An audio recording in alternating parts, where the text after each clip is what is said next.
नमस्कार, स्वागत है आपका गेम्स ऑफ गद्दी में। आपके साथ मैं हूं अपर्णा मौजम। जैसे जैसे चुनाव के दिन नजदीक आ रहे हैं, वैसे वैसे यूपी और उत्तराखंड में सियासत बदलती जा रही है।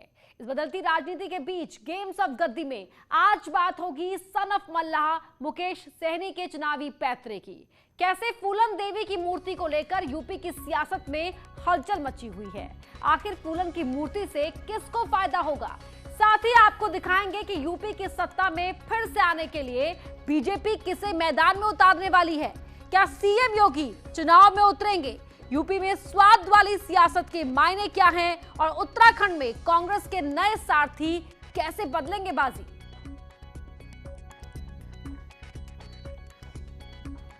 फूलन देवी की मूर्ति पर विवाद, सियासी फसाद, फूलन से किसको फायदा। ये सवाल इसलिए कि बिहार के मंत्री की पार्टी उत्तर प्रदेश में फूलन देवी की मूर्तियां लगवाने में जुटी है, लेकिन मूर्ति स्थापित करने से पुलिस ने रोक दिया है। इसके बाद से मल्लाह और निषाद जाति के लोगों में नाराजगी की खबर है।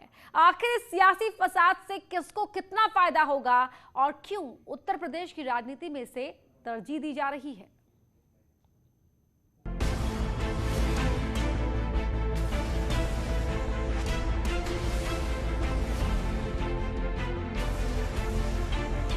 यही तो हमारे हिंदुस्तान के लोकतंत्र की खूबसूरती है कि कोई व्यक्ति कहीं भी जाके चुनाव लड़ सकता है, कोई पार्टी किसी भी स्टेट में आके चुनाव लड़ सकती है।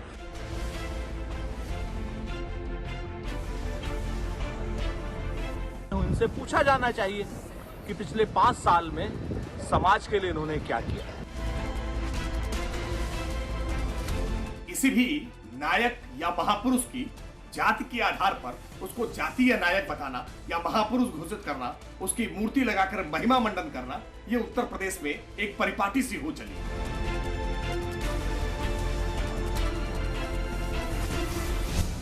2022 से पहले यूपी में मूर्ति पर संग्राम। फूलन देवी की मूर्ति को लेकर राजनीति।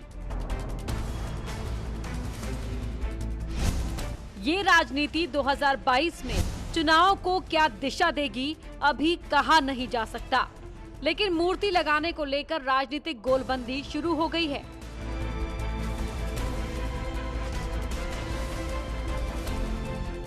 डकैत की जिंदगी छोड़कर राजनीति में आई फूलन देवी पर राजनीति ने नया मोड़ तब ले लिया जब उनकी मूर्ति स्थापित करने की कोशिश हो रही थी। मूर्ति को वाराणसी के सूजाबाद में स्थापित करना था। जब इस बात की जानकारी मिली तो विरोध शुरू हो गया। मामले की भनक लगते ही रामनगर थाने की पुलिस मौके पर पहुंची और फूलन देवी की मूर्ति को कब्जे में लिया। पुलिस का कहना है कि बिना अनुमति मूर्ति स्थापित करने की योजना थी, इसलिए इस कार्यक्रम को रोका गया। यही नहीं, करेला बाग प्रयागराज के पार्क से फूलन देवी की मूर्ति को पुलिस उठा ले गई। इसके बाद से बिहार के मंत्री मुकेश सहनी की पार्टी वीआईपी के कार्यकर्ता नाराज हो गए। वीआईपी 25 जुलाई को यूपी के 18 जिलों में मूर्तियां स्थापित करना चाहती है। वाराणसी, लखनऊ, बलिया, संत कबीर नगर, बांदा, अयोध्या, सुल्तानपुर, गोरखपुर, महराजगंज, औरैया, प्रयागराज, उन्नाव, मेरठ, मिर्जापुर, संत रविदास नगर, मुजफ्फरनगर, फिरोजाबाद और जौनपुर में फूलन देवी की मूर्ति स्थापित की जानी है। इसके लिए 18 मूर्तियां तैयार की गई हैं। ये सभी मूर्तियां मुकेश सहनी के आवास पर तैयार की गई। सवाल ये है कि आखिर इन मूर्तियों को स्थापित करने का मकसद क्या है। इस सवाल को टटोलने पर वोट बैंक की राजनीति नजर आती है। राजनीति के जानकारों का मानना है कि मुकेश सहनी निषाद और मल्लाह वोटर को साधने की कोशिश कर रहे हैं। बिहार से आकर यूपी में अपनी राजनीतिक पहचान बनाना चाहते हैं। निषाद, मल्लाह और कश्यप वोटर्स कुल आबादी का करीब 4% है, लेकिन पूर्वांचल में इनकी संख्या सबसे ज्यादा है। इसी तरीके से हम लोग उत्तर प्रदेश में भी समाज को, हर जाति धर्म के लोगों को, खास करके निषाद समाज के सभी उपजाति को एक प्लेटफॉर्म पे लाएंगे, एक साथ लाएंगे और उनके विचार बताए हुए रास्ते पे हम लोग चलेंगे। और 2022 में मुझे पूरा भरोसा है कि समाज एक साथ हो आ जाएंगे और समाज को बहुत बड़ा लाभ मिलना है और समाज पॉलिटिकल तरीके से मजबूत होंगे और हमारी दिल्ली का जो रास्ता है वो निश्चित तौर पर खुल जाएगा। ये मूर्तियां लगवाकर वीआईपी के मुकेश सहनी निषाद वोटों को अपने पाले में करने की कोशिश कर रहे हैं और इसलिए मुकेश सहनी ने मूर्ति स्थापित करने के कार्यक्रम की शुरुआत वाराणसी से की। साल 2022 के विधानसभा चुनाव के पहले यूपी में अपना कद तलाशने निकले। साहनी की नजर खासतौर से पूर्वी और मध्य यूपी के जिलों पर है। यहाँ के कई जिलों में निषाद वोट बैंक चुनाव में निर्णायक भूमिका निभाता है। मुकेश सहनी के इस दाव से यूपी की सियासत में हलचल मच गई है। कांग्रेस इन्हें बरसाती मेंढक बता रही है।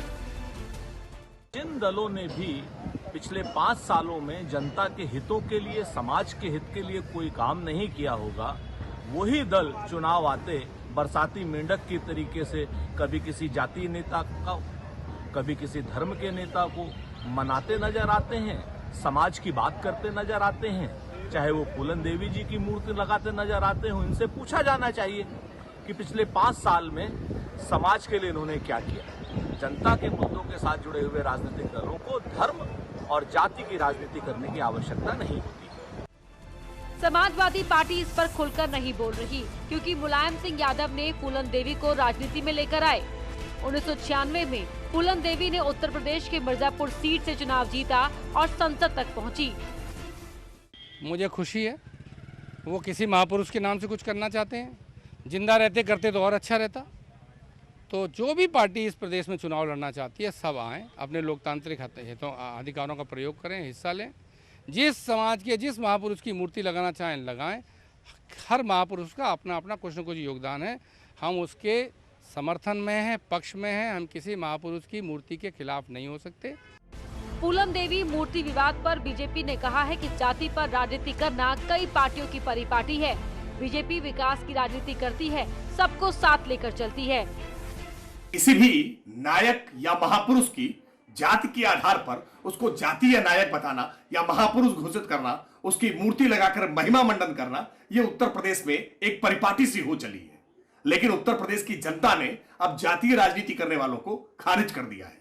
उत्तर प्रदेश की जनता अब विकास के मुद्दे पर वोट कर रही है और 2014 का चुनाव परिणाम हो, 2017 का चुनाव परिणाम हो, 2019 का परिणाम हो या हालिया संपन्न हुए जिला पंचायत के चुनाव परिणाम हो, ये इस बात को स्पष्ट कर रहे हैं कि अब उत्तर प्रदेश की जनता केवल विकास के मुद्दे पर वोट करेगी। जाति के आधार पर जो भी राजनीति करना चाहते हैं उनको जनता खारिज करेगी। बिहार में बीजेपी और नीतीश सरकार में मंत्री मुकेश सहनी यूपी की सत्ता के संग्राम में जिस तरह से उतरे हैं, उससे राजनीति में ट्विस्ट आ गया है। उनकी मौजूदगी किसको कितना फायदा पहुंचाएगी और किसको नुकसान, इसका आकलन भी शुरू हो गया है। खासकर पूर्वांचल में मुकाबला दिलचस्प होगा। Bureau report, news 18।